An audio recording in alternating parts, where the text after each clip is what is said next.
Welcome to Ahavas Yisrael Daily. We're on Chapter 7, Part C. Love yourself.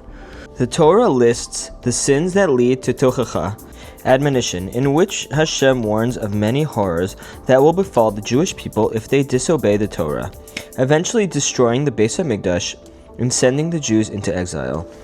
The first sin is, "But if you will not listen to me," Rashi explains this to mean that you were not toiling in Torah. Then it says, "And will not perform all of these commandments, because if you do not learn, you will not act." Then it says, "If you consider my decrees loathsome." Rashi explains this means that you will hate others who are fulfilling the Torah's commandments. The Torah then goes on to describe that this is a chain reaction. If you don't perform mitzvos, you will be disgusted by those who do, and eventually you will hate the sages and prevent others from doing mitzvos. Deny that mitzvahs are from Hashem, and eventually deny Hashem's existence. It's a 7-step downward spiral, and as Rashi explains, each one leads to the next. And where did it all start?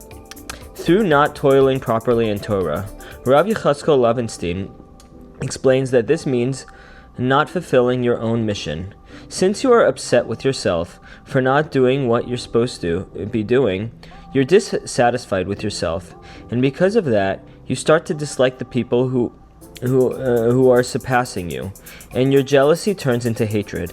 Instead of looking into rectifying yourself, you hate him, and eventually you dislike the rabbis who are guiding you, and it spirals downwards into hating Hashem. Rav Chatzkel says that the first thing that you must do is to be happy with yourself, materially and spiritually.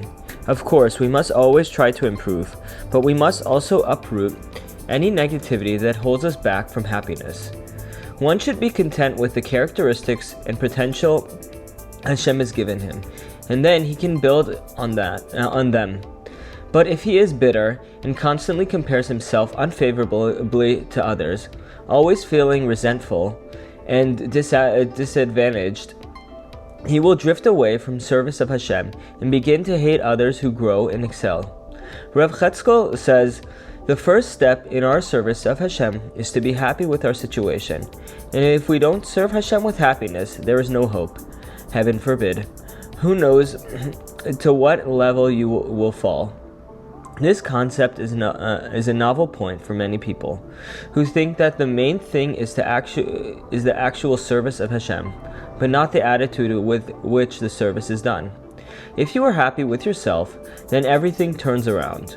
When it comes to Ahavas Yisrael, loving one's fellow, you must love yourself first. Because if you do not love yourself, you aren't happy with yourself, and you can't love anybody else. Rav Chatzkel bases this concept on the story of Cain and Hevel. Hashem asks Cain, "Why are you so annoyed, and why has your countenance fallen?" Cain was jealous of Hevel because Hevel's korban had been accepted, while his was not. He was jealous because Hevel had surpassed him in the service of Hashem. This suggests that Cain was a good man, and that he wanted to be better, but ultimately it escalated into murder. The Torah relates this episode to teach us a lesson. It can happen to anyone. Our negative midos become aroused when we don't have inner peace and aren't happy with what we are doing. The source of all the sin and stumbling is a lack of inner satisfaction. However, says Rav Chatzkel, it's a delicate balance. On one hand, we are happy with our situation materially and spiritually, but at the same time, we recognize that we must grow.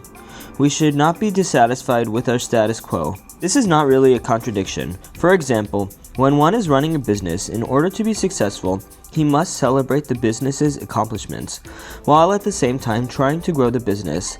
As Yehuda Ades, the Rosh Hashida of Yeshivas Kol Yaakov put it, a person can't just go to his accountant and discuss the money that he lost if he doesn't also mention the money that he made.